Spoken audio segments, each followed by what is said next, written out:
देश में बढ़ते दिल के दौरे के मामलों को देखते हुए कार्डियोलॉजिकल सोसाइटी ऑफ इंडिया ने स्वस्थ दिल के पैमाने में बदलाव किया है।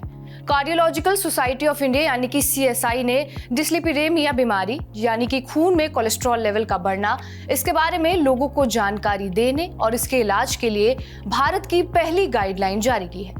इसमें शरीर में कुल कोलेस्ट्रॉल का लेवल, LDL कोलेस्ट्रॉल यानी कि खराब कोलेस्ट्रॉल, HDL कोलेस्ट्रॉल यानी कि अच्छा कोलेस्ट्रॉल और ट्राइग्लिसराइड्स के लेवल के बारे में बताया है। भारत में डिस्लिपिडेमिया की बीमारी तेजी से बढ़ रही है और इसको देखते हुए कार्डियोलॉजिकल सोसाइटी ऑफ इंडिया ने ये कदम उठाया है। कार्डियोलॉजिकल सोसाइटी ऑफ इंडिया के अध्यक्ष डॉक्टर प्रताप चंद्र रथ ने कहा कि डिस्लिपिडेमिया एक साइलेंट किलर है जिसमें ज्यादातर लक्षण दिखाई नहीं देते हैं। ये बीमारी धीरे धीरे शरीर में बढ़ती है और हार्ट अटैक समेत कई दूसरी बीमारियों का रिस्क भी बढ़ाती है। कार्डियोलॉजिकल सोसाइटी ऑफ इंडिया के महासचिव डॉक्टर दुर्जति प्रसाद सिन्हा ने कहा कि कोलेस्ट्रॉल की पहचान के लिए लोगों को लिपिड प्रोफाइल टेस्ट कराना चाहिए। शरीर में लिपिड का लेवल कितना हो, इसके लिए ये गाइडलाइन बनाई गई है और ये भारत की अपनी पहली गाइडलाइन है। अब कोलेस्ट्रॉल का स्तर कितना होना चाहिए, इसके बारे में डॉक्टर का क्या कहना है, ये भी जान लीजिए। डॉक्टर दुर्जति प्रसाद ने ये कहा कि आम लोगों में LDL-C यानी कि बैड कोलेस्ट्रॉल का लेवल 100 मिलीग्राम पर DL से नीचे और गैर HDL-C का स्तर 130 मिलीग्राम पर DL से नीचे होना चाहिए।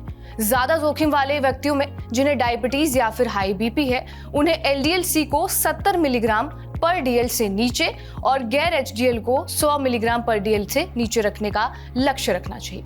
इससे ज्यादा या कम होना सेहत के लिए अच्छा नहीं है। नई दिल्ली के सर गंगाराम अस्पताल में कार्डियोलॉजी विभाग के अध्यक्ष और लिपिड दिशा निर्देशों के अध्यक्ष डॉक्टर JPS साहना ने भी ये बताया कि बहुत ज्यादा जोखिम वाले मरीज जिनमें दिल का दौरा, एंजाइना, स्ट्रोक या फिर क्रोनिक किडनी रोग का इतिहास है, तो इन मरीजों को LDL-C का स्तर 55 मिलीग्राम पर DL से नीचे रखना चाहिए और गैर HDL स्तर 85 मिलीग्राम पर DL से नीचे रखना चाहिए।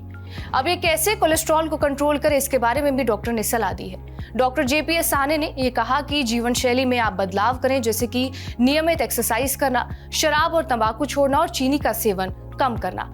हार्ट डिजीज, स्ट्रोक या डायबिटीज के मरीजों में स्टेटिन, गैस्टेटिन दवाएं और मछली के तेल की सिफारिश की जाती है और 500 मिलीग्राम पर DL से ऊपर ट्राइग्लिसराइड्स के स्तर के लिए फेनोफाइब्रेट, साराग्लिटाजोल और मछली के तेल के इस्तेमाल की जरूरत होती है। इन लोगों को इन दवाइयों का सेवन करना चाहिए और सर गंगाराम अस्पताल नई दिल्ली में वरिष्ठ हृदय रोग विशेषज्ञ और लिपिड दिशा निर्देशों के सहलेखक डॉक्टर अश्विनी मेहता ने कहा कि CSI के नए दिशा निर्देश से डॉक्टरों को भारत में कोलेस्ट्रॉल को बेहतर ढंग से ट्रीटमेंट करवाने और हार्ट डिजीज का जोखिम कम करने में काफी मदद मिलेगी। बहरहाल, आपका इस वीडियो पर क्या कुछ कहना है, हमें कमेंट बॉक्स में जरूर बताएं। बाकी देश और दुनिया की तमाम बड़ी खबरों के लिए बने रहे हमारे साथ TV9 डिजिटल पर।